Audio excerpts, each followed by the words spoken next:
Welcome back to another episode of GBGuns. What came in this case, guess who it's from, is what we're going over today. The Roadhouse 308 from Spike's Tactical.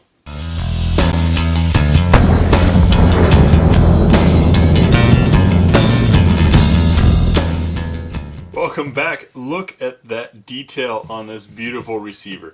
Now it's obviously a used gun that's been shot, but we had our chances to get our hands on one of these beauties, and I couldn't say no.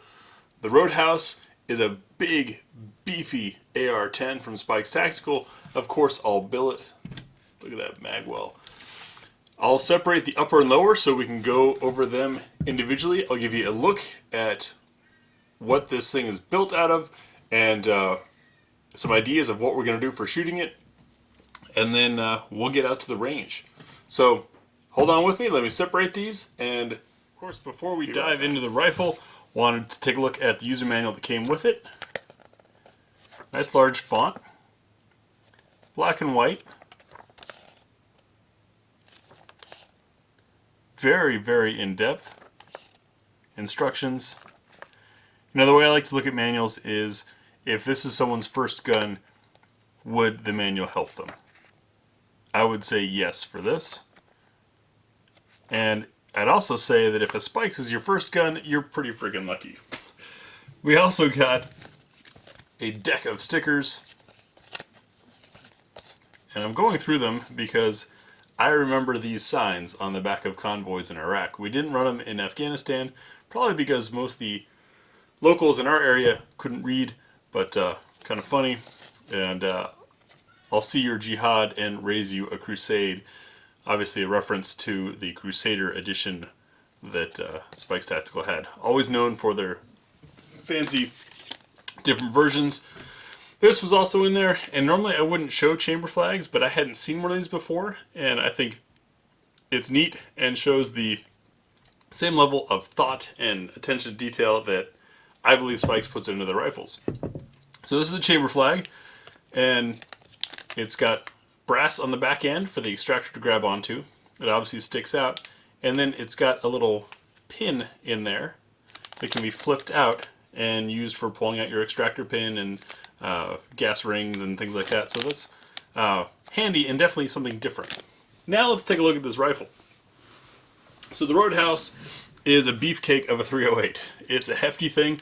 If you're curious about specs, etc., don't forget to look for the link in the description below. That's where I put them, so I'm not wasting your time reading numbers. So we have a most definitive break with some compensation to it. Very thick barrel. Adjustable gas block that is from Spike's, and this nice spacious aerating handguard, which Erica immediately said reminded her a bit of spiders, so it's pretty cool that it fits right in with the motif of Spike's, the spiders. But take a look at that barrel profile. That is a thick, heavy barrel. It almost reminds me of like a 240 barrel or a machine gun barrel. Come to our upper, which of course is billet. Lots of stylish machining and maybe some weight reduction, though it is quite heavy. Spike's Tactical nicely printed on there along with the US flag. So very cool looking upper. The charging handle was BCM Gunfighter, the VL Tour 1 with the slightly increased lip. You see that's raised back there. That can help keep gas out of your face if you're running a can. And it's got a nice extended, easy to grab charging handle. Next up, of course, is our bolt. Nice large bolt with the spider etched on there in a place that can be easily seen. It does have the notches for the forward assist, even though the rifle doesn't have one.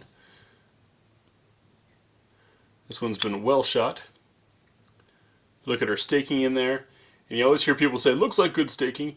What you're looking for, folks, is that this divot that's been staked or stabbed into there will interfere with the bolts turning. You want it to keep the bolts from loosening to keep the gas key on there.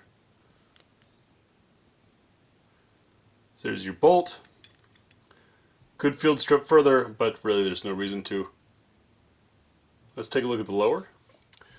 So here's the lower, and right off the bat you should notice that we've got ambi controls.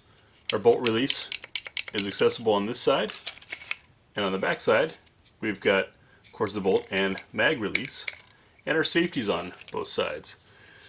It is a pictogram selector with pretty cool styling there. You got the bolt with the cross through it, a single bullet, or the burst, which fortunately this one won't quite turn to. I immediately noticed how wide that magwell flare is. That is an actual funnel there, folks. That's going to help insert a magazine. We'll of course be testing with the 5, or I think we're up to 6 now, different types of AR-10 magazines to check fit and function, because, well, the thing with AR-10s is there is no mil-spec, and so each manufacturer is using their own standards, which means it may run better with some magazines than others. It's a Hyperfire 24 trigger, which I'm excited to give a try to.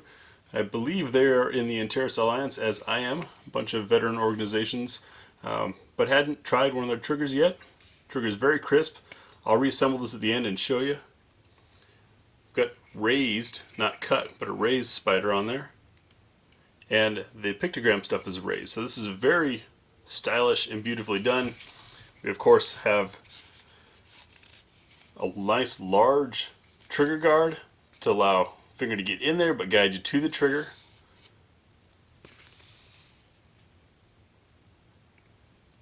And one of these ACS stocks, which I've come to like. They're heavy, but they do give you a nice cheek rest.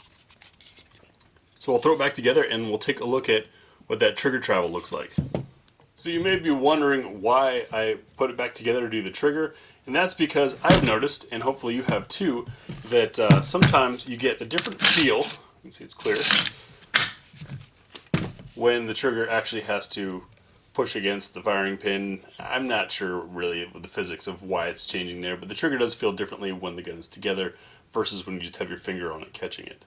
So let's take a look at that travel. Alright, lighter than expected. Reset. Fires again. Very quick trigger. I think this is going to be a fast shooter. Let's start from fully reset and extended. A little bit of movement. I'll get those centered for you.